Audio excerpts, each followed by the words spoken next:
ტილ ლინდემანი აპირებსო სულ ცოტა ხანში ჩამოსვლას და ამ ადამიანზე 1-2 სიტყვა როგორ არ უნდა ვთქვათ. რამშტაინის ვოკალისტზეა საუბარი, ვინც არ იცით, მოკლედ ჩაუჯექით ამ ამბავს.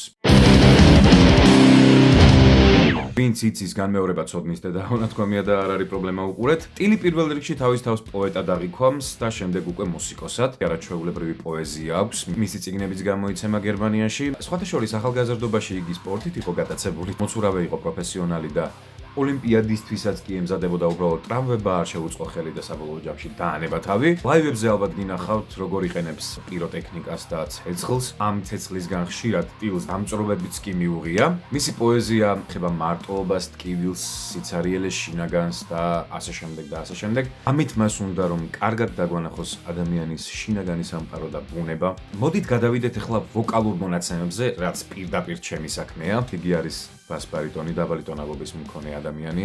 იგი ძალიან ხშირად იყენებს თავის არტისტულ მონაცემებს. ხშირად სიმღერის დროს რეჩიტატივს ურთავს და მერე ვოკალზე გადადის ხოლმე. ოღონდ ეს რეჩიტატივი რა თქმა უნდა არ არის რაღაცა ეპის მსგავსი, უბრალოდ საუბრობს და შემდეგ რაღაცნაირად გადაყავს ვოკალზე. მათ შემოქმედებას მისი ვოკალი იმდენად იდეალურად აჯდება, რომ არ არსებობს ამ ადამიანის გარეშე ეს ბენდი.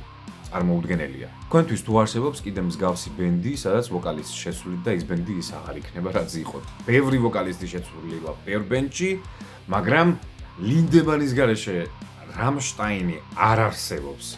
წარმოუდგენელია და იმედია რომ დიდი ხანი გვეყოლება ეს ადამიანის და რამშტაინიც. მისი არც სკრიმი მომისმენია არასდროს, არც გროული, იმიტომ რომ პრინციპში არც ერთი ჭირდება და არც მეორე. ისეთი მჟღერი ბას-ბარიტონი აქვს და ისეთი მჟღერი ვოკალი აქვს, რომ აუცილებლად მისი ნამღერი სულში შემოგიძვრება. თავის სათქმელი ყოველთვის ძალიან კარგად მიაქვს მაყურებამდე, რითიც არის ის განსაკუთრებული follow გამოუშვით, მეგობრებო, არ დაგავიწყდეთ.